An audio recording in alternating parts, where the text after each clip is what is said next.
So today I'm just going to share my thoughts on Isha Kriya. Isha Kriya is a free meditation offered by Isha Foundation. You can find it on the Sadhguru app or online at the isha.sadhguru blogspot, something like that. If you just search in Isha Kriya on Google, you'll find it, or if you search on YouTube, you'll find it. Also, if you go on the Play Store and you download the Sadhguru app, within the Sadhguru app, it's there also, along with the yoga tools and whatnot.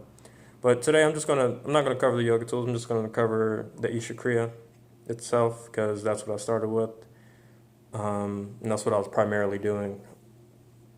And then later I branched off to do the yoga tools and other more advanced Isha yoga programs. But right now we're just covering Isha Kriya, and I'll give a little bit background on that as far as how I got into it and how I came upon it. So I came upon Isha Kriya when I was going through kind of a tough time in my life. I didn't really know what direction I wanted to go in.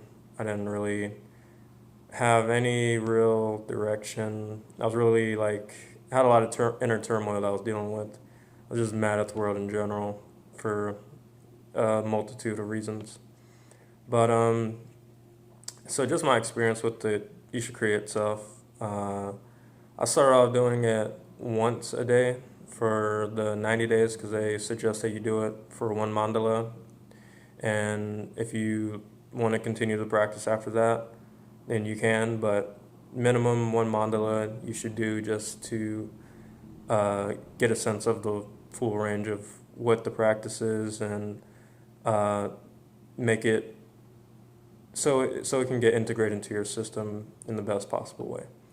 So I started doing it once a day, and I didn't even get through the whole 90 days. I'd say around the 30-day mark, I stopped doing it once a day because I was getting many benefits, and I was really seeing what it could do because I was very skeptical of it at first.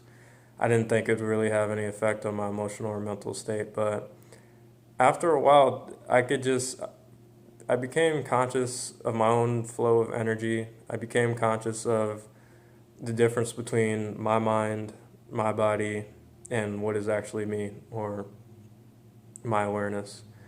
And just that realization alone was a huge step for me because, anything that that's not in your experience on a daily basis, especially me, I was 18 at the time, so 18 years I had gone without experiencing this aspect of who I am and my overall existence.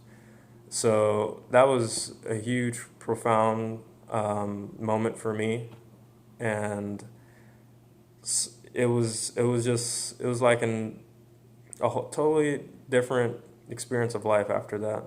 So once that happened and other things happened too, I would just have tears of bliss falling down my face, even when I wasn't doing the practice.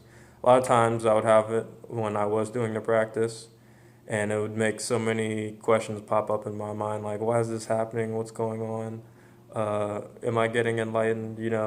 Silly things like that.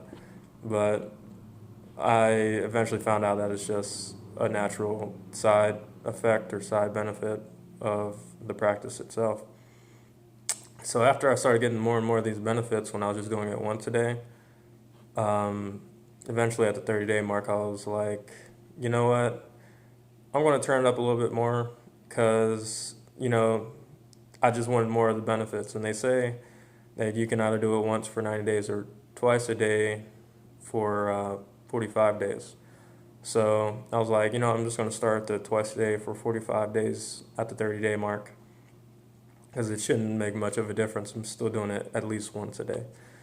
So when I started doing it twice a day, it really made a huge difference. The results and just my overall awareness of what the practice was doing and how it was affecting me became so much more clear, and it was more obvious to me at a faster rate because I did turn up that volume a little bit, so the voltage was raised a little bit more.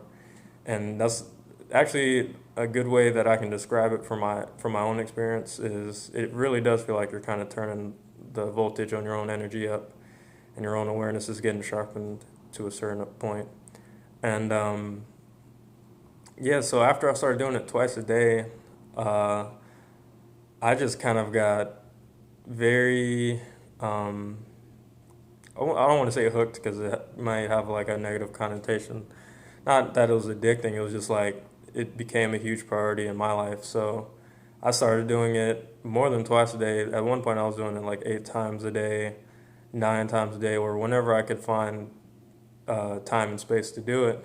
So, the more I did it, the more intense I got, and I was getting more and more of these benefits. And, after a while, it became the top priority of my day because I know the effect that it's going to have on me overall. I know it's going to branch out into every single action and activity that I do uh, thereafter. Everything that I'm going to do, um, activity wise or physical labor wise or relationship wise, it's going to be benefited because I'm doing this practice. So the practice was the starting point of my day. It was the ending point of my day. I did it before I went to sleep. And I still do it even now, having been initiated into more advanced meditation programs.